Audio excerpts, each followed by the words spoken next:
මේ ඉන්නේ මගේ යාළුවා. අමාරුයි කියන්නේ මම. CRF එක ගානක් දාලා තිබ්බේ. ඒකට යමු. බොරුවට. නාන්න එපා කියලා ගහලා තියෙනවා මොකද? වෙලාව දැන් පාන්දර 4යි. එකපාරට හිතුණා කොහේ හරි යන්න ඕනේ කියලා. ලකිලි මම මගේ යාළුවෙක්ට කතා කරා. එයා කැමති වුණා යන්න. හරි මම ගිහිල්ලා මගේ යාළුවාවත් දැන් අරගත්තා. අපි දැන් යන්න හදන්නේ. අපි මුලින්ම යනවා රත්නපුර පැත්තට. රත්නපුරෙන් ගිහිල්ලා අපි දානවා කුරුවිට පාරට. කුරුවිට පාරෙන් දාලා තමයි අපි දොළොස් භාගයට යන්න හදන්නේ. සෝ යමු ඉතින්. අන්න පොඩි වෙල් තීර හම්බ වෙනවා මේ පාර අපිට. මේ රත්නපුර පාර මාරම ලස්සනයි. රැට පොඩ්ඩක් යන එක ඩේන්ජර් වුණාට උදේ වරුවක එහෙම යනකොට මේ දෙවැල් තියෙන රබර් ගස් වලින් මාර අමුතුම ලස්සනක් තමයි එන්නේ. මීදුමක් තියෙනවා හොඳ. මම ඔයාලට කිව්වනේ රත්නපුර පාර හරිම ලස්සනයි කියලා. ඔයාලට පේනද පොඩි මීදුමක් තියෙනවා. අපි හොක් කරමු තා පොඩ්ඩක් මීදුම වැඩි වෙන්න. හැබැයි වහින්න එපා කියලා දැම්ම.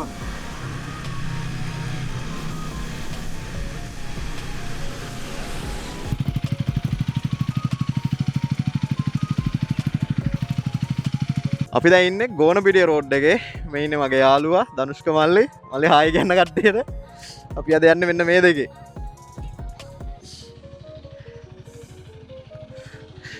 වැඩි පැක් කරගත්තේ නෑ බෑග්.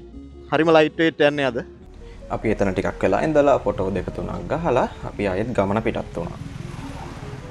ටික දුරක් යනකොට අහම්බෙන් වගේ මම දැක්ක අපිට නාන්න පුළුවන් හරිම ලස්සන තැනක්.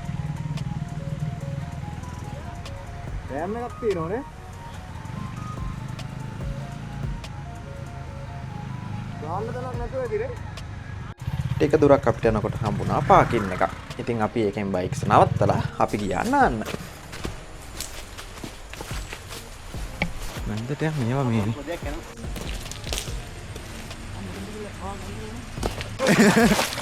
මේ වතුරට යනවා හොඳ. යනවනේ. ඔව් වතුර පාරට යනවා ඉඳගෙන ඉන්න අමාරුයි ටික. අය මොකක්ද දන්නේ මේක ජලාශේ නම. අනේ හරි. වතුර යන්නේ නැති වෙයි කියලා අපි හිතමු. සුපිරියා කියලා වැඩක් නැහැ. ඉඳලා කාලෙකට සැරයක් මේ වගේ කොහේ හරි යන්න ඕන.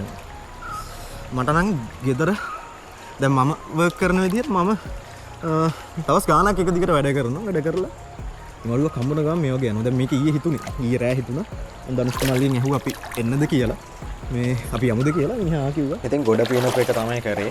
වතුර පොඩක් යටට ගියේ නෑ. මොකද මේ දවස්වල වහින එකපාරට වතුර සැර වෙනවා. හරි අපි එහෙනම් එතනින් නාලා දැන් ආයෙත් යනවා දොළොස් භාගේ කරා.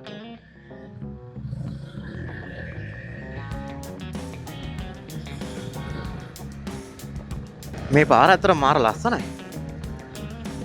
බලන්න එච්චම ගිහලා තේදල්ලු කඩන. ඔන්න පුතේ දිය ඇල්ලක්.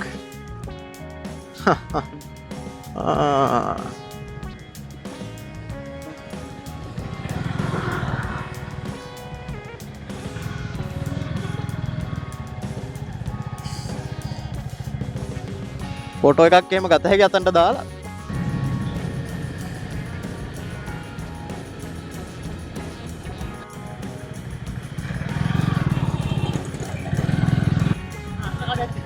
යම් බල. හරෝගෙන ය.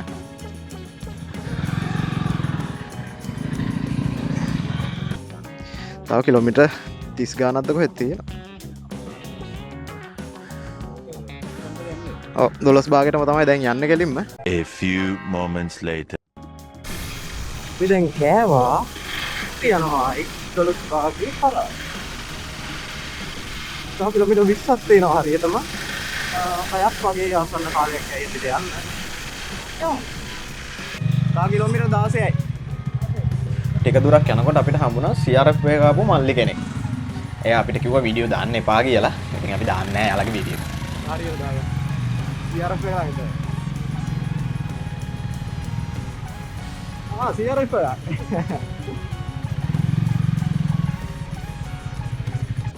එක.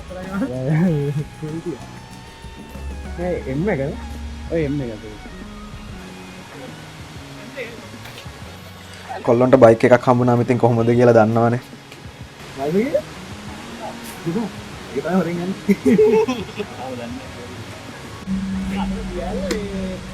ඒ තියෙන නෙමෙයි. ආ ඒක තියෙන්නේ දැන් මෙතන මංගුවේ නම් අතන අහෙන් තියෙන දියල්. ඇතුළට එන්නේ. මම ලස්සනයි. කලින් අර මේ මම දැක්කේ නෑ ඔය දැක්ක කිව්වට ඒක. මම එතන ස්ලෝ එකේ ආවේ. මම වඩපිට පොඩ බලලා එතන ලස්සන තැනක් කියලා. හරි කලකට. එතනින් ඉස්සරහට ආවම තමයි පාරවල් ලස්සන වෙන්න ගත්තේ. බලන්න මේ ගස් දෙක අතින් වැටුණු පාරේ ලස්සන කඳු හෙල් මේ පාරට පුදුම ලස්සනක් කරන් එන්නේ. ඒ විතරක් නෙමෙයි මෙහි කාලගුණය විටින් විට වෙනස් වෙනවා. අපි යනකොට පොඩි වැස්සක් ආවා. අපි හිතුවේ මේක වැඩි වෙලා අපිට ය아가න්නත් බැරි වෙයි කියලා. මේ අපි පොඩ්ඩක් උඩට ගිහලා ට්‍රේන් කෝඩ් දාගමුනේ. හැබැයි අපි හිතුවා වගේ වැස්ස එනන්නේ නැහැ. ඊට පස්සේ අපිට හම්බුනේ මෙන්න මේ ලස්සන දිය ඇල්ල.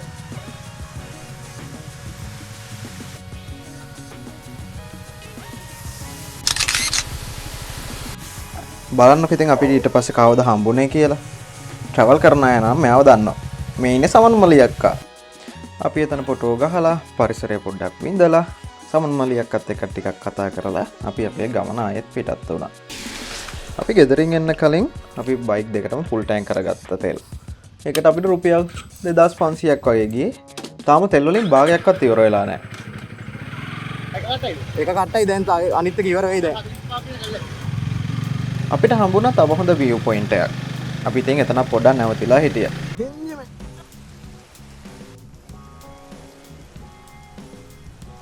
මම travel කරන්න කොහොමත් ආසයි. මම traveling log කරන්නත් ආසයි.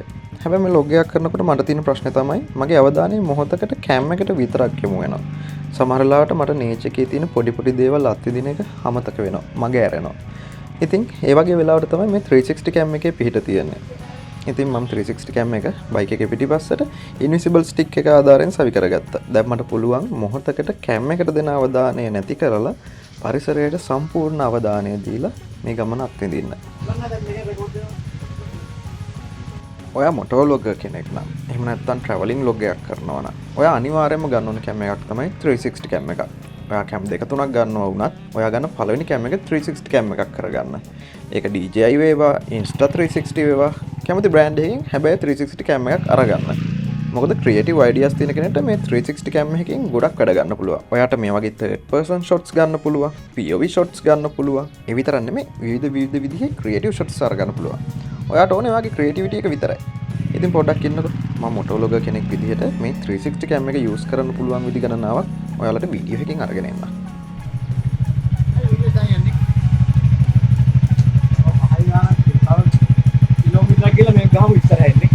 හැම පාරම කාපට් පාරවලුත් නෙමෙයි. අපිට මෙන්න මේ වගේ පාරවලුත් හම්බුණා. රෙබල් එකේ මේ වගේ පාරවල යන ටිකක් අමාරුයි. මොකද රෙබල් බයික් එක පොළොවට ලෝ ඩවුන් වැඩි. බයික් එකේ පහළ තමයි බයික් එකේ රෙක්ටිෆයර් එකක් තියෙන්නේ. ඉතින් මේක පරික්ෂා කරගෙන ගානකට යන්නත් ඕනේ. අපි ආවේ ඉරිදා දවසකනේ. දහම්පසල් වල ළමයි ඔන්න ගෙදරත් එනවා. පොඩ්ඩක් බලන්නකො මෙන්න මේ පාර දිහා. මෙතන හරියට දොරටුවකින් දිව්‍ය ලෝකෙට ඇතුළු වුණා වගේ. බලන්නකො ලස්සන. ලස්සන වැඩි නිසාම අපි දෙන්න තීරණය කරා මෙතන ටිකක් වෙලා නැවතිලා ඉඳලා යනවා කියලා. අපිට ඒ වගේම මෙතනදී හම්බුණා පොඩි view point එකක් වගේ තැනක්. මෙතනට පල්ලෙහා තියෙන කඳුපන්ති සේරම එක යායට පේනවා. හරියට මෙතන දිව්‍ය මිසින් මවපු දිව්‍ය ලෝකයක් වගේ. බලන්න පොඩ්ඩක් අහස දිහා. මයි මල්ලි මෙතනට වෙලා ලොකු වෙලාවක් හිටියා. අපේ කැමරා සෙටින්ග්ස් හද ෆෝන් වල සෙටින්ග්ස් හද මෙතන තියෙන ලස්සනත් බල ගොඩක් වෙලා කාලය ගත කරා. දන්නේම නැතුව එකපාරට පොන්න වැස්සකුත් පටන් ගත්තා. අපි දෙන්න පට්ටම බය වුණා. බය වුණු පාර අපේ බෑග් ඇතුලේ තිබ්බ රේන් කෝට් ඔක්කොම එළියට ඇද්දලා අපි ඒවත් ඇඳගත්තා. අපිට මේ රේන් කෝට් අඳින්නත් හුඟ වෙලාවක් ගියා. මේ රේන් කෝට් ඇඳලා බෑග් ආයෙත් පැක් කරලා අපි යන්න ගත්තම අපිට උණ වැඩේ බලන්නකො. අපි මෙතනින් යනකොටත් වැස්ස පායලා. අවුවත් හොඳටම තද කරලා තියෙන්නේ. මේ රේන් කෝට් ඇඳගෙන මේ අවුව යනවා කියන්නේ කරන්න අමාරු වැඩක් නෙමෙයි කරන්න බැරි වැඩක්. මට නම් ප්‍රශ්නේ ඉවසන්න බැරි වුණා. ඉවසන්නම බැරි තැන බයික් එක නවත්තලා අපි රේන් කෝට් ආයෙත් ගලව ගත්තා. මේ ගලවනියා. දෙමුණක් කමන්නේ අපෝ මේක දාන් යන්න බෑ. තැම්බෙනවා. අමාරුයි කියන්නේ වට අමාරුවක් තියෙන්නේ. අම්මෝ. ඉන්නද? ඩාඩිය කියන්නේ තැම්බෙනවා.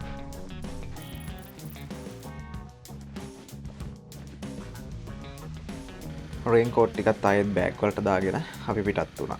එතකොට අපිට තව ලස්සන view point එකක් හම්බුණා. ආවේ ඉරිදා දවසකනේ. ඒ නිසා කට්ටිය වැඩි. මෙතන ක්‍රවුඩ් එක පිරීලා. ඉතින් අපිට view point එක හරියට බලා ගන්න නම් හම්බුනේ නැහැ.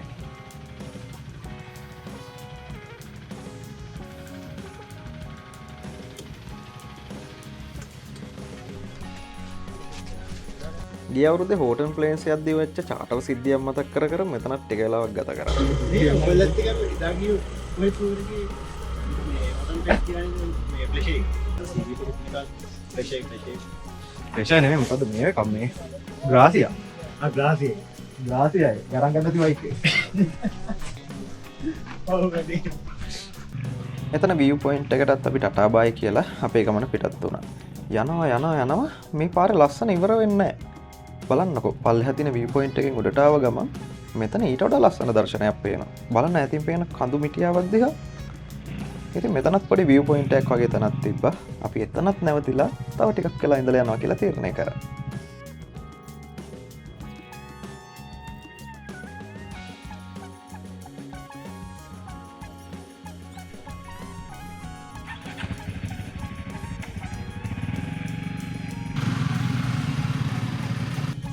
මං ඉතින් ඔයාලට කිව්වනේ මේ පාර ලස්සන ඉවරයක් වෙන්නේ නැහැ කියලා. යමුනේ යමු උඩට ගිහින් යමු.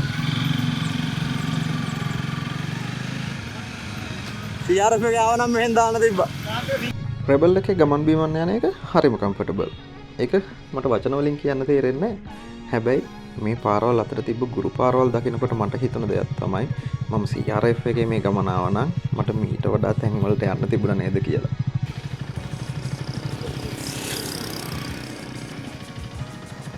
CRF එක ආව නම් දාන්න තිබ්බා.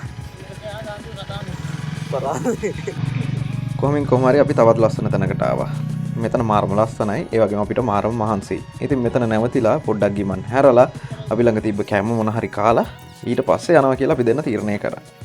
අපි මෙතන ඉඳලා ලස්සන ෆොටෝ ටිකකුත් ගහගත්තා. අපිට අහන්න දකින්න පුළුවන් වුණ විදිහට මෙතනින් ඉස්සරහා අපිට නාන්න පුළුවන් තැනක් තියෙනවා.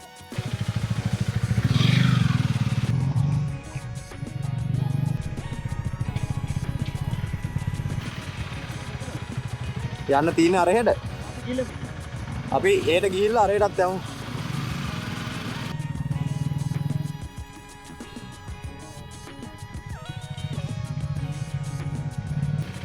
අතන උඩිට මෙතන පාරෙන් උඩට චූට්ටක් තියෙන්නේ. මේ හැබැයි එතනින් ගියාම පයින් යන්න පුළුවන් ඇති පොඩ්ඩක්. පාරේ යන්න පුළුවන්ද?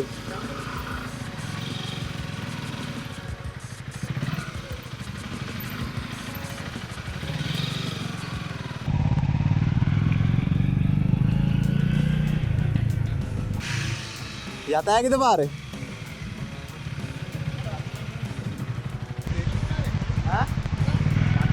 යන්න පුළුවන් පොඩක් බලාගෙන යන්න ඕනේ.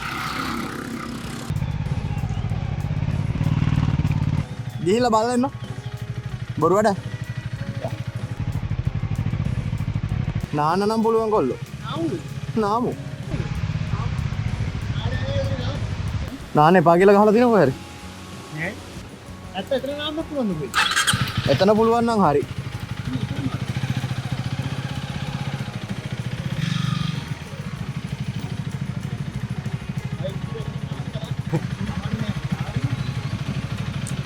මේ පැත්තේ නාන්න දෙනවද දන්නේ නැහැ නේ.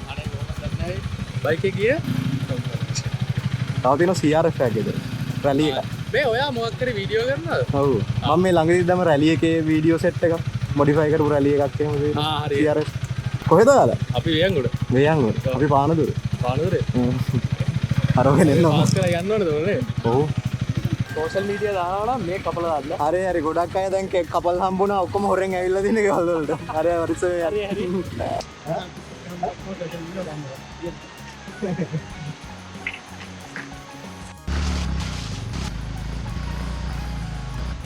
නෑ මම ඔයා එන් ගෙදර ආපු ගෙදරින් ඔරගෙන ආපු කපල් තුන හතරක් දැන් හම්බෙලා යනකොට ඕක තමයි කියන්නේ. පරිසරයෙන් යන්නේ. අපි ඉතින් අපේ ගමනේ අවසානයට ආවා. අපි මෙන්න මේ සුන්දර ජලාශයෙන් නාලා ගිමන් හැරලා අපි අපේ ගමන ආයෙත් ගෙදර දක්වා පිටත් වුණා. යනකොට වගේම තමයි යනකොට මේ පාරේ ලස්සන ඒ විදිහමයි. ඒ නිසා අපි වැඩි ගමන රෂ් කරන්නේ නැතුව මේ පරිසරයේ විඳින්මින් හිමීට ගමන් කරා. අපිට එනකොට මගහැරුණු තැන් ගොඩක් තිබුණා. ඒවා අපි යද්දි බලාගෙන යන්න මතක කරේ නැහැ. විශේෂයෙන්ම අපිට දියැලක් මගහැරුණා. අපි දැන් අන්නේ තියල්ල ඔන්න අපි ඒකත් කොහොමරි හොයාගත්තා. මෙතනට වෙලත් අපි පොඩ්ඩක් වෙලා ඉඳලා මේ දියැල ලස්සනක් බලලා ආයෙත් අපි අපේ ගමන පිටත් වුණා. කොහොමද රබුටා? දැකලා තියෙනවද එහෙම රබුටා? රබුටන් ගස් ටික පහු කරන් ගිය අපිට මෙන්න මේ රබර් කැලෙත් හම්බුණා. මේ රබර් කැලෙත් පහු කරගෙන අපේ ඊළඟ අදහස වෙන්නේ අවිස්සාවෙල්ලට යන්න. අවිස්සාවෙල්ල හරහා තමයි අපි ගෙදර යන්න බලාපොරොත්තු වෙන්නේ. පේනවනේ. තාම මේ ගමන ලස්සන ඉවර වුණේ නැහැ. කොහොම හරි ගෙදර එනකොට හොඳටම රෑ වෙලා. මම හිතනවා මේ වීඩියෝ එකත් ඔයාලා එන්ජොයි කරන්න ඇති කියලා. එහෙම කරා නම් ලයික් එකක් දාන්න අමතක කරන්න එපා. ඒ වගේමයි ඔයාලට මගේ මොන හරි දෙයක් අහන්න තියෙනවා නම් කමෙන්ට් එකක් දාන්න අමතක කරන්නත් එපා. සබ්ස්ක්‍රයිබ් කළා නැත්නම් සබ්ස්ක්‍රයිබ් කරලා තියාගන්න. මේ වගේ වීඩියෝ ගොඩක් ඉස්සරහට තව එන්න තියෙනවා. උදව්වක් කරන්න කැමති නම් මේ වීඩියෝ එක තව කාට හරි ෂෙයා කරන්න. එහෙනම් ඉතින් ඊළඟ වීඩියෝ එකෙන් හම්බෙමු. Be kind, be good.